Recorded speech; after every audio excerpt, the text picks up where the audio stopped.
사랑이 많으신 하나님, 안식일이 시작된 이 저녁 우리에게 쉼을 허락하신 주님의 은혜에 감사드립니다. 주님께서 주신 이 선물과 같은 안식일에 우리가 하는 일상의 생각들을 멈추고 오로지 주님께 집중하고자 합니다. 목사님의 말씀을 통해 우리의 마음을 준비시켜 주셔서 주님의 임재하심을 경험하는 안식일의 시작이 되기를 우리를 사랑하시는 예수님의 이름으로 기도합니다. 아멘.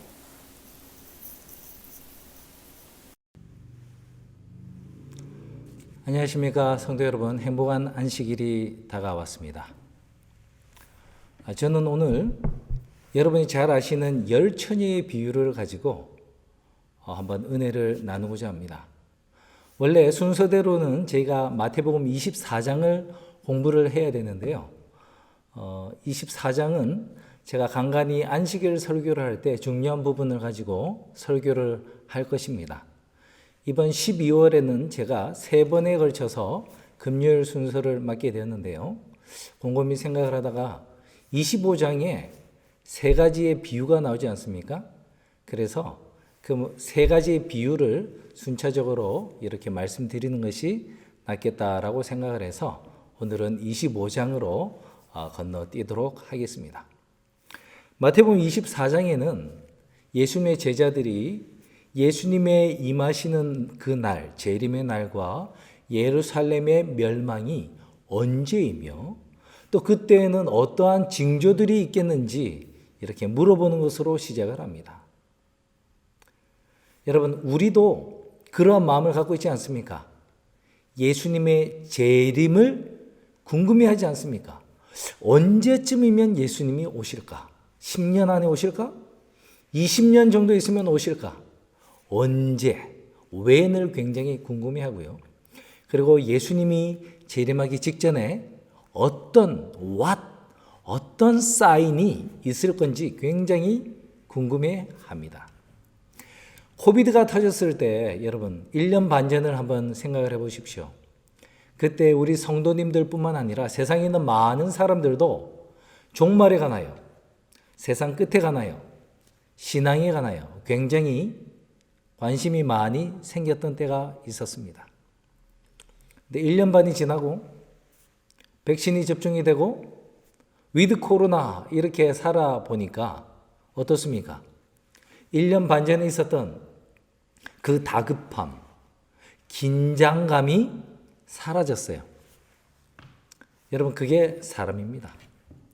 그래서 예수님은요, 언제 또 무슨 일이 있겠습니까? 라는 질문에 대해서 24장에서 예수님은 먼저 무엇에 관한 얘기를 해주셔요.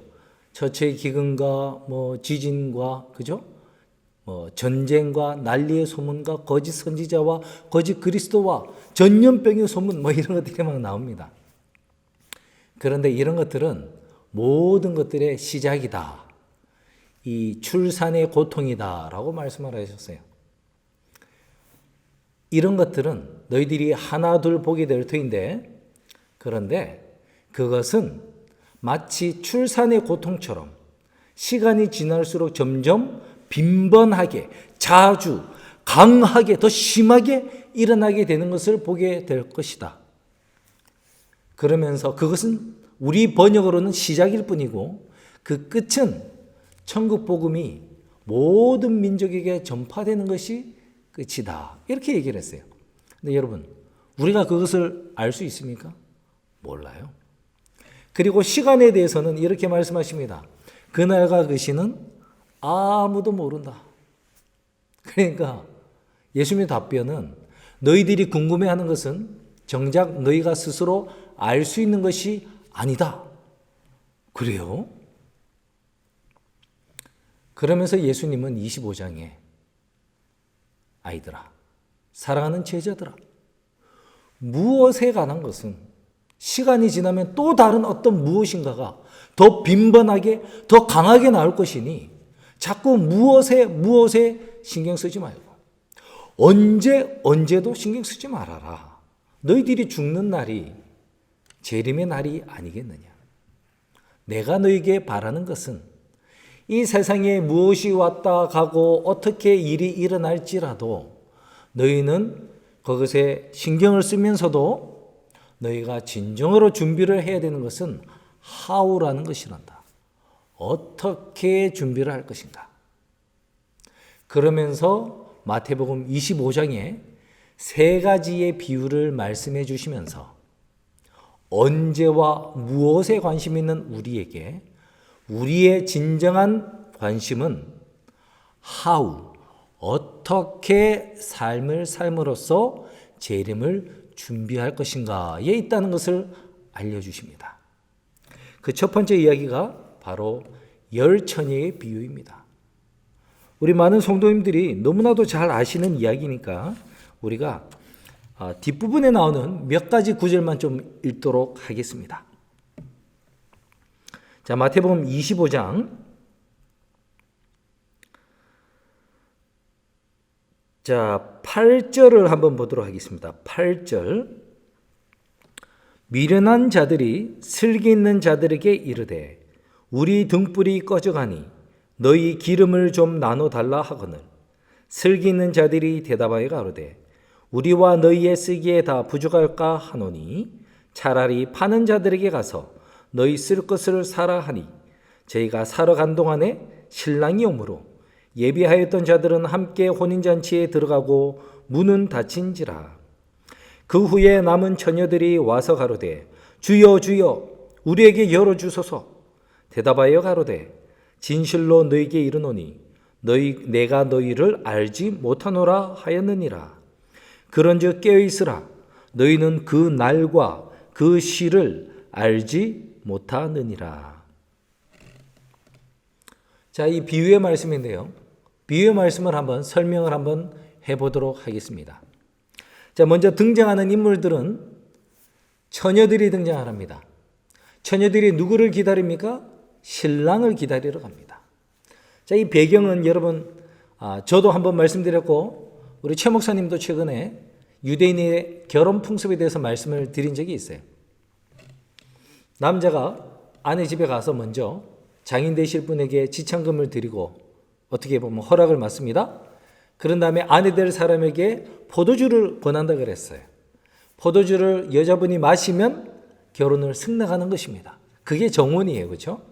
그런데 그게 곧바로 결혼식으로 이어지는 것이 아니라 신랑은 정혼이 딱 마쳐지면 다시 아버지 집으로 돌아와서 처소, 아내를 데리고 와서 거할 집을 준비를 합니다. 집을 짓고 살림살이를 장만을 하는 것을 보고 아버지가 딱 보고 이제 때가 되었다 하면 아버지가 사인을 줘요. 이제 데리러 가라 이럽니다. 그러면은 아들이 기별을 하고 이제 아내를 데리러 오는 것이죠.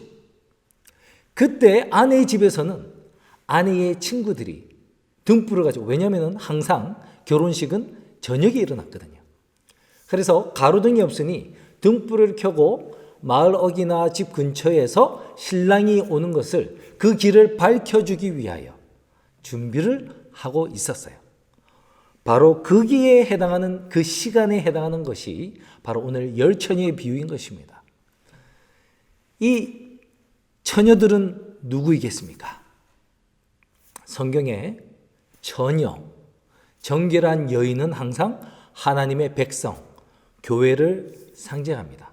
그리고 당연하게 기다리고 있던 신랑, 오실 신랑은 바로 교회의 신랑 되시는 예수님을 의미하는 것입니다. 그런데 이 하나님의 백성, 이 처녀들이 무엇을 가지고 있습니까? 등을 가지고 있어요. 성경에서 등은 항상 무엇입니까? 주의 말씀은 내 발의 등이요 내 길의 빛이니이다. 그렇습니다. 이 등은 하나님의 말씀, 진리를 말하는 거예요. 어두울 때 해가 뉘어뉘어 져가는 그 하루의 마지막 때에 이런 일이 일어나듯이 이 지구의 역사의 마지막 때에 점점 죄악이 관영하여 세상이 점점 더 어두워갈 때에 우리 예수님은 오실 터인데, 그때 그 어둠을 밝혀줄 하나님의 백성들, 진리의 등을 가진 하나님의 백성들을 예수님은 기다리고 계십니다. 그런데 이 무리는 두 부류로 나뉘어져요. 근데 두 부류로 나눠지기가 밝혀지기 전까지 그들이 한 것은 뭐냐면, 신랑이 좀 더디 왔습니다. 예수님이 더디 오고 계셔요. 금방 오겠다 해놓고 2000년이 넘었습니다. 제가 어릴 때 예수님이 곧 재림할 것 같다 했는데 벌써 40년이 지나버렸죠? 여러분들은 80년, 90년이 지났죠? 더디 와요.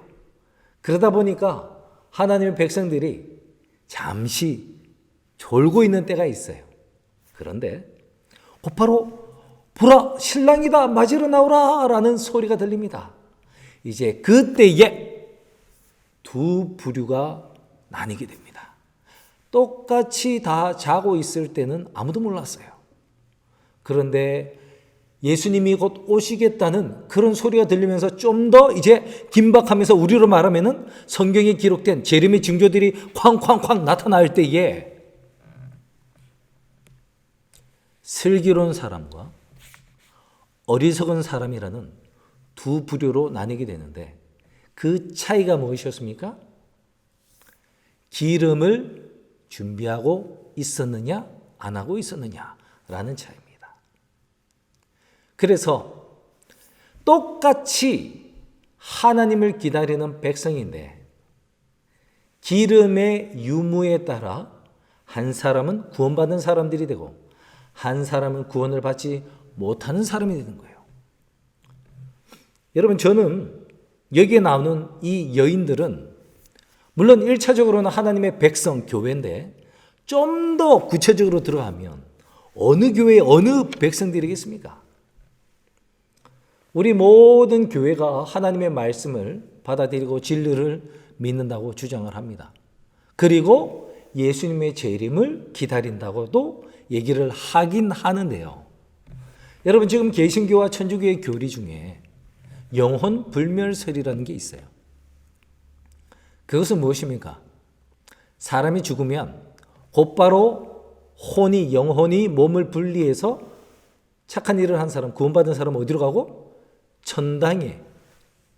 악한 사람은 곧바로 지옥에 가서 영원히 지낸다. 이 개념 아니겠습니까?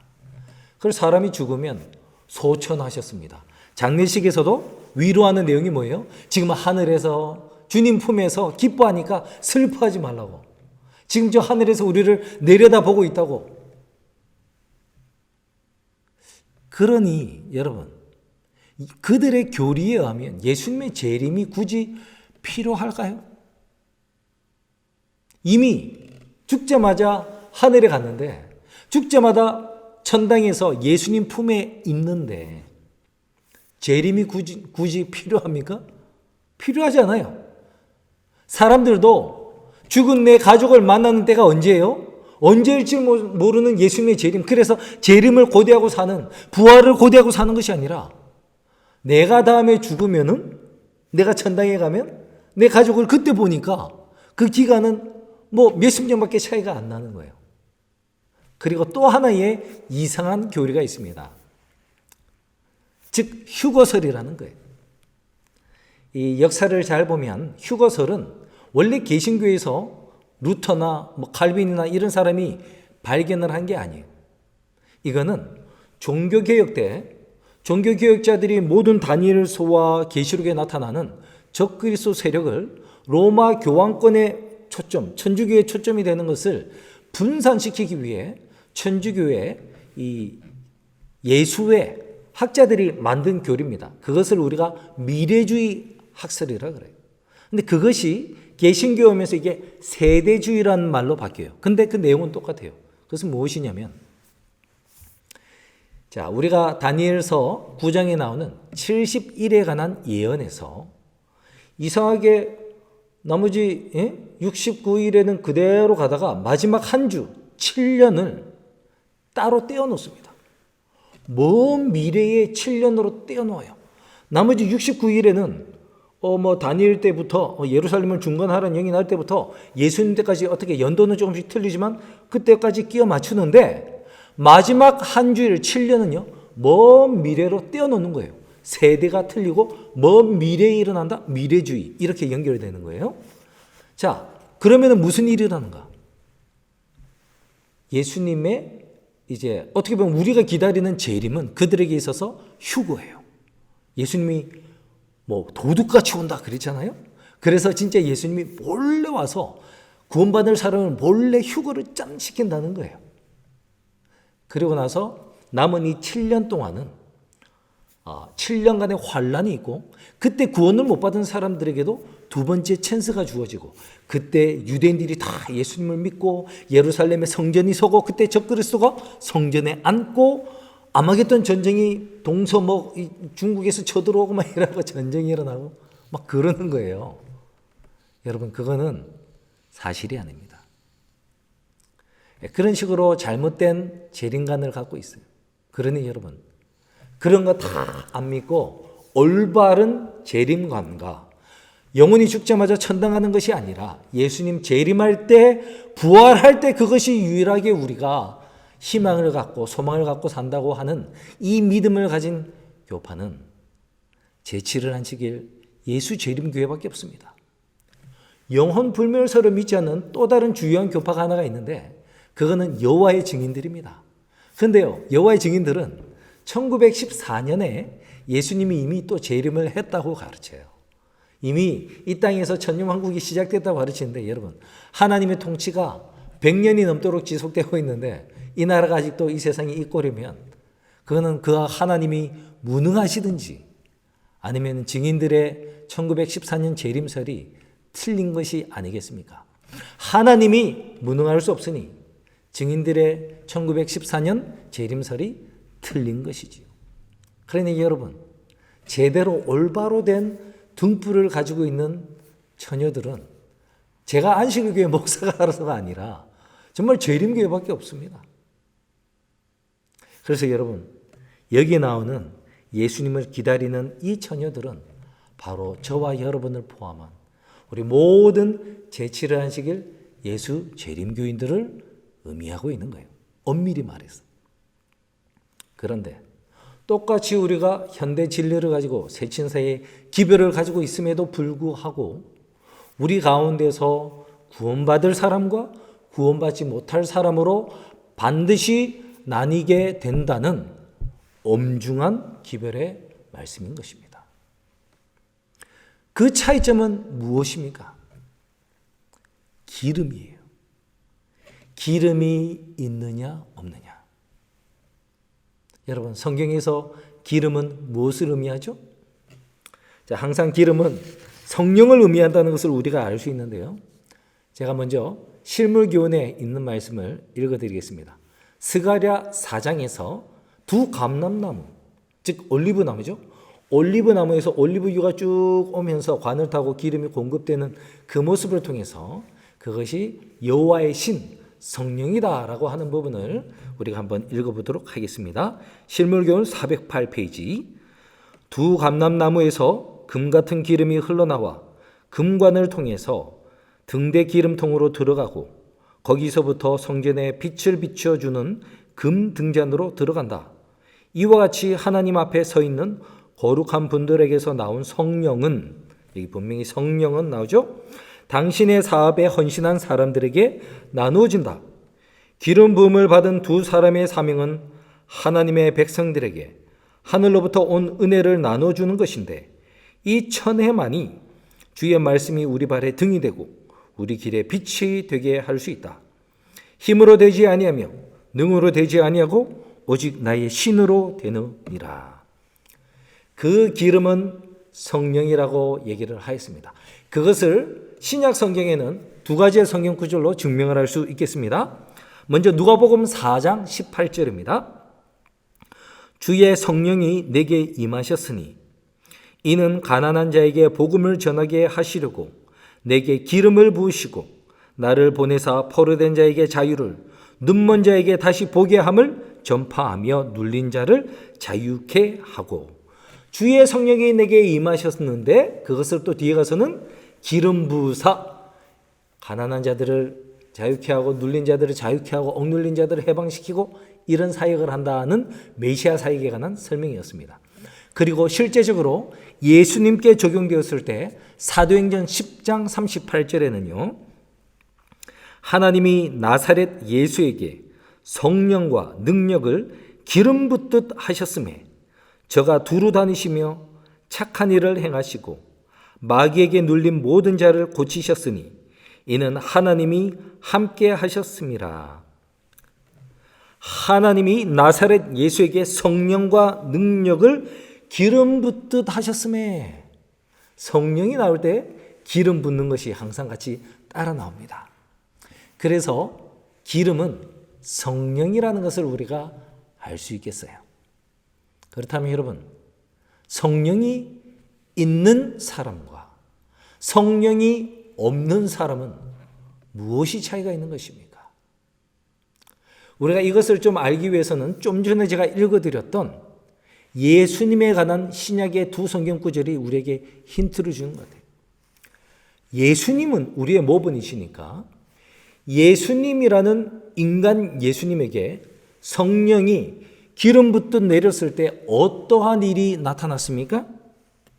여기 보시면 저가 두루 다니시며 착한 일을 행하시고 마귀에게 눌린 자를 고치셨다.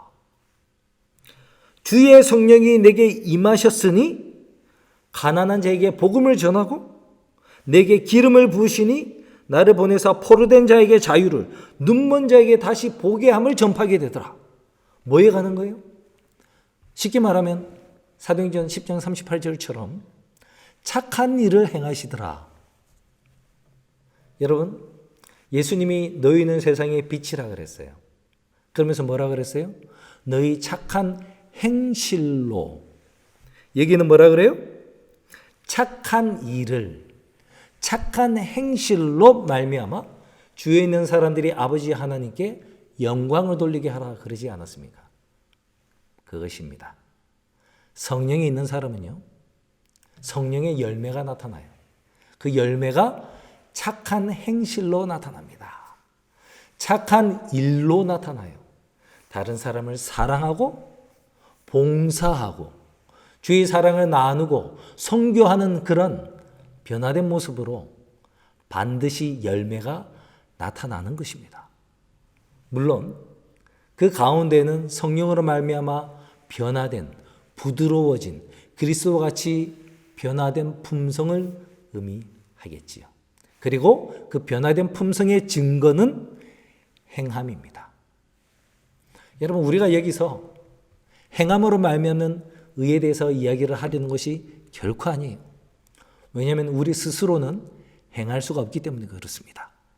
그래서 누가 필요하다는 거예요? 성령이 필요하다는 것입니다. 여러분, 우리 삶에 성령이 있는지 없는지 가장 큰 차이는 우리의 행함에 있습니다. 야고보도 뭐라 그랬습니까? 진짜 너희가 믿느냐? 그러면 너희 행함으로 그 믿음을 증명해봐라. 행함이 없는 믿음은 죽은 것이다 라고 말을 하지 않습니까? 여기서 우리가 행함을 좀 강조하게 되는데요, 마태복음의 주제는 제가 볼 때는 순종입니다. 이 비슷한 이야기가요, 굉장히 신기하게도 맨 처음 예수님이 이 팔복부터 시작해서 산상수훈을 말씀하실 때 굉장히 비슷한 이야기를 해 주셨어요. 그 부분 한번 보시겠습니다. 마태복음 7장이 있었는데요, 7장 21절부터 27절입니다. 나더러 주여 주여 하는 자마다 천국에 다 들어갈 것이 아니요 다만 하늘에 계신 내 아버지의 뜻대로 행하는 자라야 들어가리라.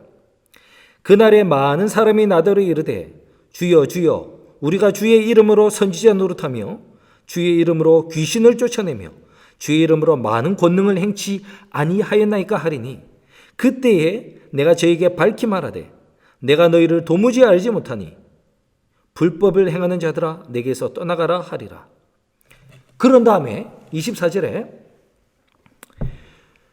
그러므로 누구든지 나의 이 말을 듣고 행하는 자는 그 집을 반석 위에 지은 어떤 사람 같으니 지혜로운 사람 같으리니.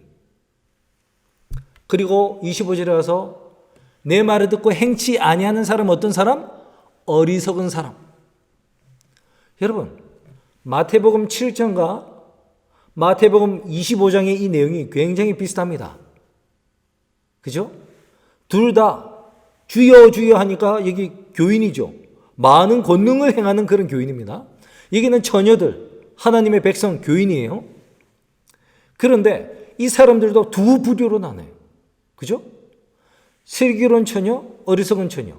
여기도 슬기로운 사람, 어리석은 사람. 슬기롭다, 지혜롭다 단어가 똑같아요. 똑같이 지혜롭고 어리석은 사람으로 분류가 됩니다. 그리고 어리석은 사람은 뭐라 불러요? 내가 너희를 도무지 알지 못한다 그러죠. 그런데 자, 이제 그 구별이었습니다. 왜 이렇게 지혜로운 사람, 어리석은 사람 나뉘는가? 예수님 뭐라 그랬어요? 내 이 말을 듣고 행하는 사람은, 순종하는 사람은 지혜로운 사람이고, 행하지 아니하는 사람 또는 행하긴 행하는데 엉뚱한 불법을 행하는 사람은 어리석은 사람. 이렇게 말씀을 했어요. 어리석은 사람과 지혜로운 사람의 차이는 순종하느냐 안 하느냐, 불법을 행하느냐 율법을 행하느냐. 그렇다면 여러분, 이것을 그대로 마태복음 25장에 슬기로운 처녀와 어리석은 처녀, 성령이 있는 사람과 성령이 없는 사람으로 설명을 할 때도 똑같다는 것입니다. 성령이 있는 사람은 성령으로 말미암아 마음의 감동을 받고 성령의 인도하심을 따라 뭐 한다는 거예요? 행한다는 거예요. 성령이 이끄는 대로 순종한다는 것입니다. 그래서 이 하나님의 말씀이 우리에게 가르치시고자 하는 우리의 품성이 변화되어 우리가 예수님처럼 착한 일을 행하기를 원하시고 선한 열매를 맺기를 원하시는 대로 우리가 그렇게 하게 된다는 거예요. 여러분, 너무나 간단하고 당연한 말씀인데 우리 삶에 과연 이러한 행함의 열매가 맺히고 있는지요? 과연 우리 교회는 예수님처럼 착한 일을 두루 하고 있습니까? 우리 개인 각자는 과연 이 어두운 세상에 착한 빛의 역할을 하고 있습니까? 저만 해도 마찬가지입니다. 교회에 와서는 제가 목사라고 설교도 하고 성경 공부할 때는 제가 성경 공부도 하는데 집에서는 주중에는 아이들 돌보는 것이 제 일이라 해가지고 지금은 안 해도 되는 것처럼 제가 선교도 안 하고 그렇게 살고 있습니다. 제가 살다가 이사를 가면 우리 이웃에 있는 사람들이 그 사람들 없으니까 참 아쉽다 할 사람이 과연 몇이나 있을까요? 거의 별로 없을 것 같아요. 부끄럽습니다. 여러분, 우리는 과연 성령이 있는 사람입니까? 여러분, 지금까지는 우리가 잔다고 슬기로운 사람도 잤으니까 그것까지는 우리가 괜찮다고 할 수 있겠어요. 하지만 여러분, 이제는 깨어나서 빨리 내가 성령이 준비되어 있지 않은 것을 알게 된다면 이제 빨리 성령을 구하고 성령으로 말미암아 변화되고 성령으로 순종하고 행하는 그런 연습을 간절히 하는 사람들이 되어야 합니다. 여러분, 저는 캠핑을 좋아합니다. 캠핑을 가서 제일 좋아하는 것은 이게 장작을 피우고 밤에 싸늘한데 어두운데 장작을 피우고 모닥불을 피우고 의자에 앉아서 귀뚜라미 소리 또는 강가가 있으면은 졸졸졸 흐르는 시냇물 소리 또는 바닷가면은 파도 소리를 착 듣고 하늘의 별을 바라보면서 아무 생각 없이 그야말로 불멍 때린다 그러죠. 가만히 있으면 참 그게 정말 힐링이 되는 때가 있어요. 근데 여러분, 장작이 처음에 이제 잘 타다가 다 타버리면 어떻게 됩니까? 짜투리만 남죠. 맨 끝에 장작의 맨 끝부분만 조금 남는데요. 더 이상 타지 않습니다. 여러분, 그 조금 남은 이 짜투리 나무를 불 붙게 하려면은 유일한 방법이 있는데 그것이 무엇이겠습니까? 기름을 부어주는 거예요. 근데 여러분, 기름 부으면 돈도 많이 나가죠? 그릇 나죠? 냄새 나죠? 안 좋아요. 호텔이나 리조트나 이런 야외에서는 가스로 장작 모양을 만든 다음에 가스로 이렇게 불을 피워줍니다. 가스가 계속 공급되는 동안에는 그 가짜 장작이에요. 이 콘크리트로 만든 가짜 장작이 계속 불타는 것처럼 보입니다. 여러분, 저와 여러분은 바로 그 다 타고 남은 짜투리 나무, 도무지 스스로는 불탈 수 없는 콘크리트로 만든 모양만 나무 같은 사람들이에요. 우리 스스로는 절대로 불탈 수가 없습니다. 이런 우리가 빛을 발할 수 있는 유일한 방법은 기름이나 가스가 계속해서 공급이 될 때에만이 불에 불을 붙일 수가 있고 빛을 낼 수가 있는 것입니다. 여러분, 우리 주위에 어떤 사람들은 굉장히 밝게 쫙 빛났다가 금방 어두워지는 사람들이 있어요. 제가 아는 한 분도 그런 분이 있어요. 굉장히 선교에 열심인 분이에요. 막 이 교회 저 교회 이 종파 저 종파 이 종교 저 종교를 다니면서 막 선교를 하신다고 하는 굉장한 분이 있었습니다. 그분의 말을 듣고 있으면 나는 정말 너무 부끄러워요. 난 목사 같지도 않고 나는 선교를 하는 사람도 아닌 거예요. 완전히. 그랬던 분이 몇 년 뒤에 제가 얘기를 들었더니 이분이 교회도 안 나고요. 안식일도 안 지키고 또 굉장히 회의적인 사람으로 변했다는 이야기를 들었어요. 그럼 그분이 보여주셨던 그 몇 년 동안 반짝했던 그 선교의 그 불은 무엇이었을까요? 두 가지로 저는 생각을 합니다. 첫 번째는 그냥 자기 것을 태운 거예요. 인간의 재능이 있습니다. 말재변이 있고 또 사람과 부침성이 좋은 사람이 있어요. 사교성이 좋은 사람이 있어요. 그런 사람들이 교회 일을 비즈니스 하듯이 그냥 할 수도 있는 거예요. 그리고 주위 사람의 시선, 저 사람 믿음 좋다, 열심히 있다, 막 존경하고 하니까 그것 때문에 뭔가 열심히 할 수도 있다고 생각을 해요. 하지만 자기의 것을 불태우면 그렇게 반짝하고 금방 꺼질 수밖에 없는 것입니다. 또 다른 방법은요, 관점은 그분들이 맨 처음에 일을 할 때 성령이 함께 하신 거예요.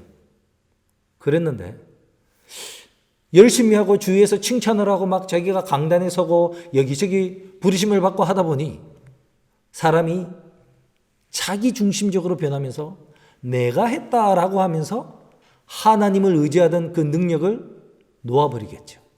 성령이 계속 공급되다가 내 자신을 의지하니까 내가 스스로 막아버리니까 성령이 더 이상 공급이 되지 않으니 그냥 꺼져버리는 거예요.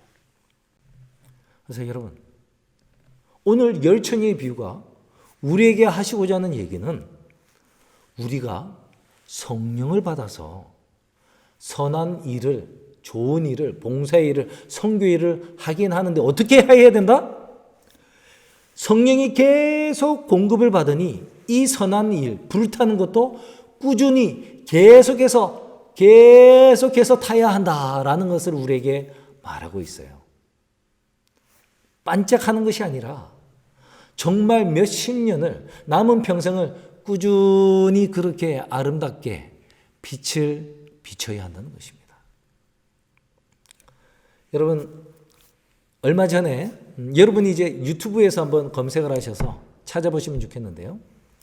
세계 선교를 가다라는 시리즈가 있습니다.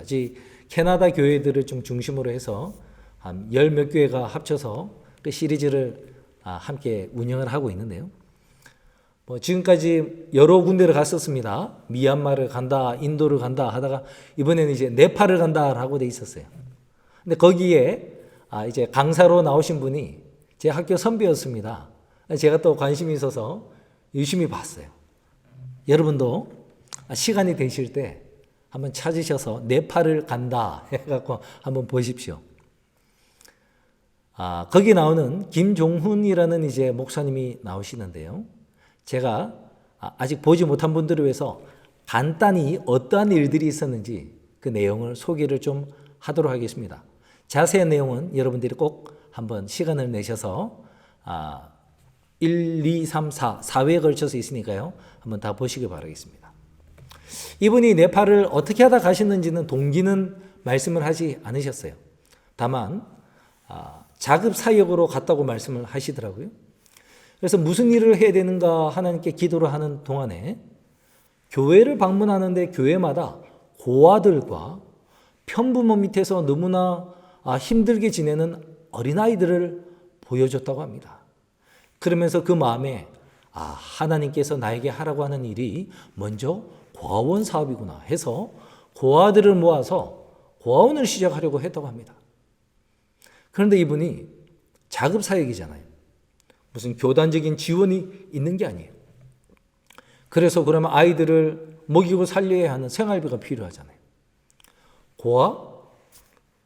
영국에서 고아원 사업을 아주 성공적으로 했던 고아의 아버지가 있지요. 조지 뮬러입니다. 그렇죠? 5만 번 기도를 해서 응답받은 사람으로 유명하죠. 이 뮬러의 자서전에 보면 어떤 내용이 나옵니까? 그는 고아들을 먹이기 위해서 음식이 필요할 때마다, 재정이 필요할 때마다 사람에게 가서 구하지 않고 오직 골방에서 하나님께만 기도를 했다 그래요. 그런데 신기하게도 그때마다 알지 못하는 사람들을 통해서 기이한 방법으로 하나님께서 채워주시고 돈을 주셨다는 것입니다. 그것을 기억하고 이 김 목사님도 하나님께만 기도를 했다고 합니다. 그랬더니 정말 신기하게도 자기가 잘 알지 못하는 집사님이 연락이 와서 갑자기 오늘 기도를 하는데 하나님이 네팔의 고아들을 도우라는 음성을 주셨다는 거예요. 제가 매달마다 얼마 정도의 돈을 드릴 테니 꼭 고아들을 위해 써주십시오. 아니 자기가 지금 고아 사업을 하려고 하는 것을 어떻게 알고 말도 한 적이 없는데 고아들을 위해서 써달라고 돈을 주냐 말입니다. 근데 그 금액이 정확하게 자기가 필요한 금액이라는 거예요. 그렇게 고아원 사업도 시작되고 다른 사업도 막 시작되는데 또 이제 선교 사업이 있습니다. 청년들을 한 석 달 동안 교육을 딱 해가지고 체계적으로 공부를 시킨 다음에 파송을 해서 이제 선교사로 보내는 거예요. 그들을 보내는데 싱글들은 한 70불이 이 스타이펜드로 월급을 준다 그래요. 여러분 정말 70불이면 미국에서는 도무지 우리가 살 수 없는데 가난한 나라에서는 한 명의 사역자를 세울 수 있습니다. 그런데 그 70불도 몇 명이 가니까 이분들에게는 돈이 없는 거예요. 그래서 목사님은 또 어떻게 했을까요? 기도했대요. 하나님 돈을 주십시오. 했더니 또 카톡으로 알지도 못하는 집사님이 내가 선교 사업에 쓰고 싶습니다. 근데 그 금액이 딱 그 달에 보내려고 하는 그 청년들 숫자에 딱 맞게끔 매달 보내시겠다고 약속하셨다는 거예요. 그런 식으로 하나님께서 재정을 마련해 주시고 지금까지 여러 가지 사업을 하고 있다고 합니다. 그런데요, 재미있는 것은 네팔은 대부분은 이제 힌두교 사람들입니다. 아주 소수의 사람들이 이제 기독교인인데 이 기독교가 신학대학을 나와서 목사님이 이렇게 교회를 세운 게 아니라 그냥 자기가 성경을 연구하다가 그냥 이제 교회를 세워서 목사님이 되신 분들이 많다고 해요. 그래서 이 목사님들이 설교하는 것도 좀 어려워하시고 성경 공부를 체계적으로 이제 가르치는 것도 굉장히 어려워한다고 그래요. 그러는 동안에 지금 이제 한국에서 목사님이 쫙 이 교회에서 사람들을 교육에서 가르쳐서 보낸다고 하니까 그 개신교회에서 우리 청년들을 좀 가르쳐 주시지 않겠습니까? 라고 부탁을 한대요. 근데 그게 가능한 게 네팔은요, 모든 교회가 모든 사람들이 토요일이 공휴일이라고 합니다. 우리는 일요일인데 우리가 개신교랑 가장 큰 차이가 나고 또 이질감을 느껴서 좀 이렇게 차별받는 이유가 예배 드리는 날짜가 달라서 그렇잖아요. 그렇죠? 그런데 네팔은 천주교나 장로교나 안식교나 다 토요일 날 예배를 드린다는 거예요. 그래서 종파의 차이가 그렇게 편견이 없다고 해요. 그러니까 그쪽 개신교에서 목사님이 우리 교회 청년들도 가르쳐 주십시오라고 부탁을 한다는 것입니다. 그러면은 오케이 좋습니다. 석 달 동안 그 개신교 청년들을 우리 교회 교리로 다 가르쳐 주는 거예요. 세천사의 기별을 가르쳐 주고 다니엘 계시록 다 하고 나면 석 달이 지나면 이 청년들은 다 안식일 교인이 되는 거예요. 이 청년들을 자기 교회로 보내서 일을 하게 합니다.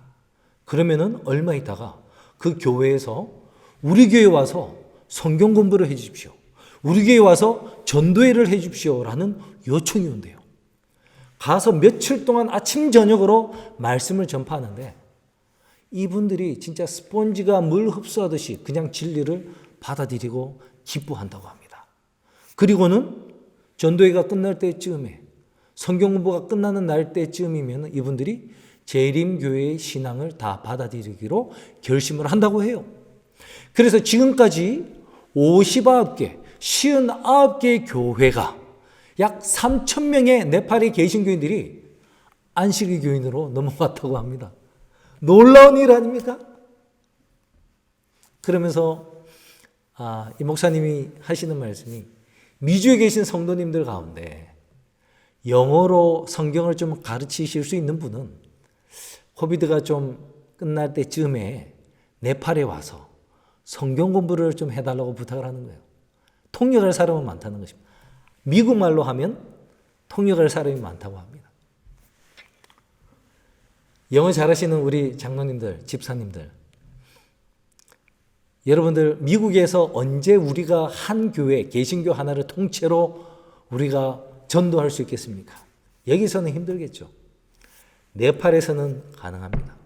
평생 하지 못할 귀한 경험을 네팔에 가면 할 수 있으니까요. 여러분 꼭 기억하셨다가 기회가 될 때 네팔에 한번 가셔서 그 정말 진리를 갈구하는 사람들에게 진리를 전해주시고 여러분 두 눈으로 한 교회가 전체가 다 이렇게 개혁하는 모습을 그 놀라운 경험을 경험하게 되시길 간절히 바랍니다. 여러분 저는 그 일을 하는 데 쓰임을 받고 있는 그 김종훈 목사님에 대해서 말을 좀 하고 싶어요. 제 2년 선배예요. 학교 다닐 때 기숙사에도 같이 살고 제가 압니다. 착한 형이었어요. 항상 웃는 형이었습니다. 그런데 착한 것은 제가 기억나는데 이분이 뭐 엄청나게 뭐 뛰어나다든지 또 리더십이 있어서 앞에서 뭐 무슨 부장하고 뭐 이러면서 앞에 나와서 막 이랬던 형으로는 기억이 나지 않습니다. 제가 기억을 못할 수도 있습니다만 제가 볼 때는 그저 그냥 평범한 신학생이었습니다. 그도 우리처럼 그냥 다 타고 남은 짜투리 나무예요. 그분도 저와 여러분처럼 도무지 스스로는 불을 낼 수 없는 모양만 통나무인 콘크리트로 된 그런 모습입니다. 그런데 그분이 어떻게 이렇게 활활 등불을 태우면서 빛을 내어서 그 빛이 태평양을 건너서 이 미국까지 그리고 저 같은 개인에게도 그 열을 그 뜨거움을 전달할 수 있다는 말입니까? 그 비결이 무엇입니까? 제가 시대의 소망에 있는 말씀을 하나 읽어드리겠습니다. 제가 제일 좋아하는 문구라서 지난번에도 한번 소개를 해드렸는데 다시 한번 들어보십시오. 시대 소망 250페이지. 그리스도를 가장 사랑하는 자는 가장 많은 선행을 행할 것이다. 자아를 물리치고 자기의 마음에 성령께서 역사하실 여지를 만들고 하나님을 위하여 전적으로 헌신한 생애를 사는 자의 유용성에는 제한이 없다.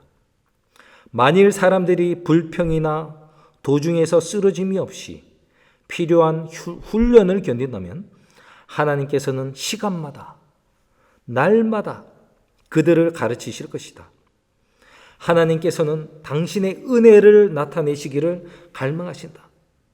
만일 하나님의 백성들이 장애물을 제거하여 버린다면 하나님께서는 인간이라는 통로를 통하여 구원의 물을 풍성한 냇물처럼 부어주실 것이다.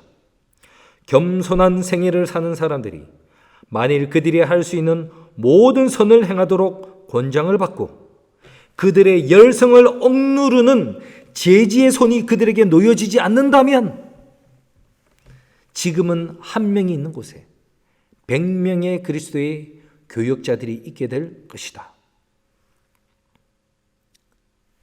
똑같은 짜투리 나무인데 똑같은 콘크리트로 지은 통나무인데 저 네팔에 있는 저 짜투리 나무는 활활 등불처럼 타오르고 있고 여기에 있는 우리는 빛을 쬐끔 내는 듯 마는 듯 하고 있는 차이는 무엇이라고요? 자아를 물리치고 자기의 마음에 성령께서 역사하실 여지를 만들고 하나님을 위하여 전적으로 헌신한 생애를 사는 사람이냐 아니냐의 차이입니다. 열성을 제지하는 그 억누르는 손이 우리에게는 있고 거기는 그분이 그걸 떨쳐낸 거예요. 성령이 부어지는 그 통로의 관을 우리는 이 세상의 뭔가로 막아버려서 그 관을 통해서 성령이 공급되지 못하는 것이고 저기에서는 오로지 의지할 것이 하나님밖에 없으니 하나님만을 바라보면서 통로를 깨끗하게 청소를 하니 성령이 그냥 부어지는 것입니다. 여러분, 모든 사람이 해외 선교를 할 수는 없어요. 해외 선교를 못하면 국내 선교 한다는 말 아닙니까? 여러분, 우리가 있는 이곳에서 성령으로 불타는 역사가 일어났으면 참 좋겠습니다.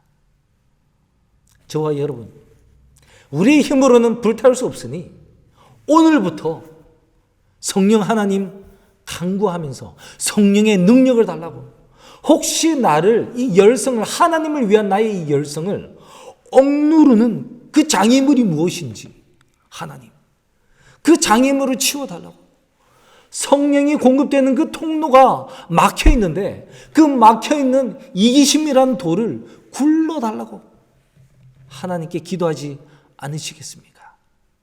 그래서 우리도 성령 충만한 사람 돼요. 성령이 시키는 대로 선을 행할 수 있는 그런 사람.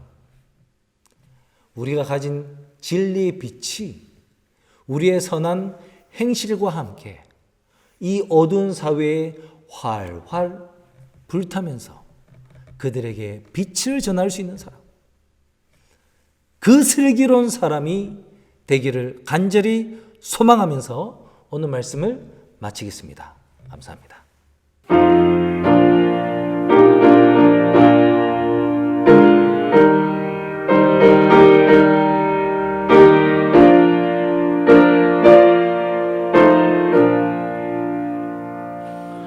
기쁜 소식을 온 세상 전하세.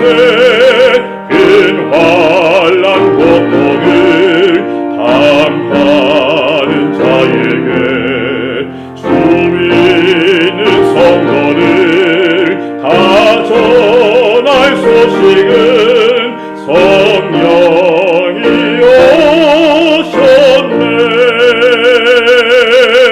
성령이 오셨네. 성령이 오셨네. 내 주에 보내신 성령이 오셨네. 이 기쁜 소식을 온 세상 전하세. 성령이 오셨네. 만왕의 왕께서 저 사로잡힌 자 다 구원하시고 참 자유 주셨네. 승리의 노래가 온 성에 들리니 성령이 오셨네. 성령이 오셨네. 성령이 오셨네. 내 주에 보내신 성령이 오셨네. 이 기쁜 소식을 온 세상 전하세. 성령이 오셨네.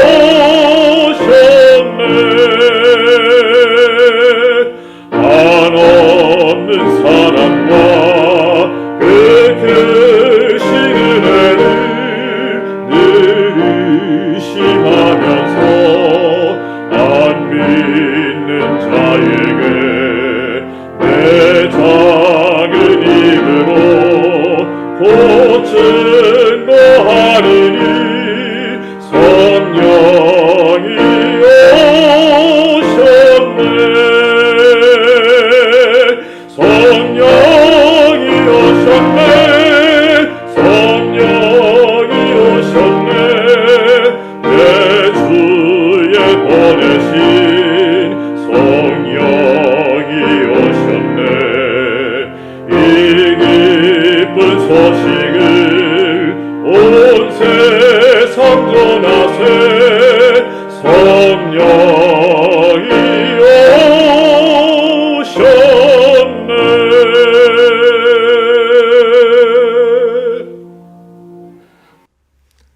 마치는 기도를 하겠습니다. 아버지 하나님, 기름이 필요합니다.